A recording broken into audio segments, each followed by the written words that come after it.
reconhecendo-se que os crimes do aborto provocado criminosamente surgem em esmagadora maioria nas classes mais responsáveis da comunidade terrestre, como identificar o trabalho expiatório que lhes diz respeito se passam quase totalmente despercebidas da justiça humana? Temos, no plano terrestre, cada povo com seu código penal apropriado à evolução em que se encontra. Mas, considerando o universo em sua totalidade como reino divino, vamos encontrar o bem do Criador para todas as criaturas, como lei básica, cujas transgressões deliberadas são corrigidas no próprio infrator, com o objetivo natural de conseguir-se em cada círculo de trabalho no campo cósmico o máximo de equilíbrio, com respeito máximo aos direitos alheios, dentro da mínima pena. Atendendo-se, no entanto, a que a justiça perfeita se eleva indefectível sobre o perfeito amor no hausto de Deus em que nos movemos e existimos, toda a reparação perante a lei básica a que nos reportamos se realiza em termos de vida eterna, e não segundo a vida fragmentária que conhecemos na encarnação humana, porquanto uma existência pode estar repleta de acertos e desacertos, méritos e deméritos, e a misericórdia do Senhor preceitua não que o delinquente seja flagelado com extensão indiscriminada de dor expiatória, o que seria volúpia de castigar nos tribunais do destino, invariavelmente regidos pela equidade soberana, mas sim que o mal seja suprimido de suas vítimas com a possível redução do sofrimento. Desse modo, segundo o princípio universal do direito cósmico a expressar-se, claro, no ensinamento de Jesus, que manda conferir a cada um de acordo com as próprias obras, arquivamos em nós as raízes do mal, que acalentamos para extirpá-las, à custa do esforço próprio, em companhia daqueles que se nos afinem à faixa de culpa, com os quais, perante a justiça eterna, os nossos débitos jazem associados em face de semelhantes fundamentos. Certa romagem na carne, entremeada de créditos e dívidas, pode terminar com aparências de regularidade irrepreensível para a alma, que desencarna sob o apreço dos que lhe comungam a experiência, seguindo-se de outra, em que essa mesma criatura assuma a empreitada do resgate próprio, suportando nos ombros as consequências das culpas contraídas diante de Deus e de si mesma, a fim de reabilitar-se ante a harmonia divina, caminhando assim transitoriamente ao lado de espíritos incursos em regeneração da mesma espécie. É dessa forma que a mulher e o homem, acompliciados nas ocorrências do aborto delituoso, mas principalmente a mulher, cujo grau de responsabilidade nas faltas dessa natureza é muito maior à frente da vida que ela prometeu honrar com nobreza. Na maternidade sublime, desajustam as energias psicossomáticas com mais penetrante desequilíbrio do centro genésico, implantando nos tecidos da própria alma a sementeira de males que frutecerão mais tarde em regime de produção a tempo certo. Isso ocorre não somente porque o remorso se lhes entranhe no ser a afeição de víbora magnética, mas também porque assimilam inevitavelmente as vibrações de angústia e desespero, e por vezes de revolta e vingança dos espíritos que a lei lhes reservara para filhos do próprio sangue na obra de restauração do destino. No homem, o resultado dessas ações aparece quase sempre em existência imediata, aquela na qual se envolveu em compromisso desses jaés, na forma de moléstias testiculares, desendocrinanias diversas, distúrbios mentais, com evidente obsessão por parte de forças invisíveis, emanadas de entidades retardatárias, que ainda encontram dificuldade para exculpar-lhes a deserção. Nas mulheres, as derivações surgem extremamente mais graves. O aborto provocado sem necessidade terapêutica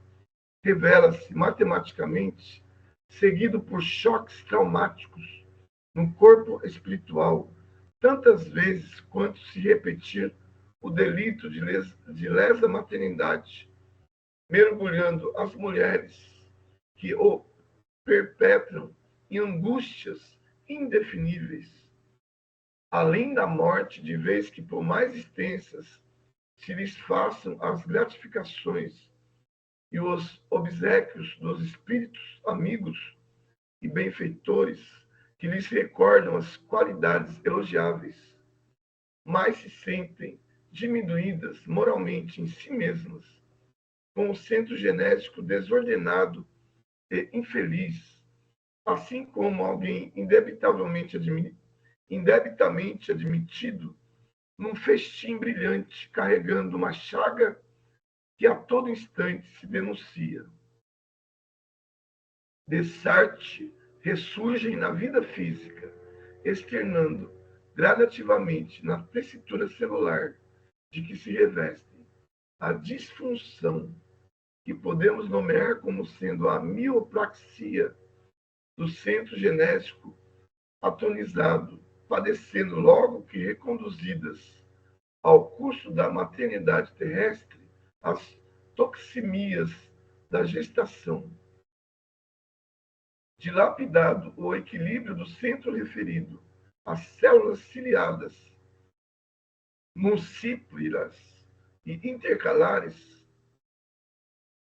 não dispõem da força precisa na mucosa tubária para a condução do óvulo na trajetória endossalpigiana, nem para alimentá-lo no impulso da migração por deficiência hormonal do ovário, determinando não apenas os fenômenos da prenhez ectópica ou localização heterotópica do ovo, mas também certas síndromes hemorrágicas de suma importância decorrentes da nidação do ovo fora do endométrio ortotópico, ainda mesmo quando já esteja acomodado na concha uterina, trazendo habitualmente os embaraços da placentação baixa ou a placenta prévia hemorragípara, que constituem, na parturição, verdadeiro suplício para as mulheres portadoras do órgão germinal em desajuste, enquadradas na arritmia do centro genésico. Outras alterações orgânicas aparecem,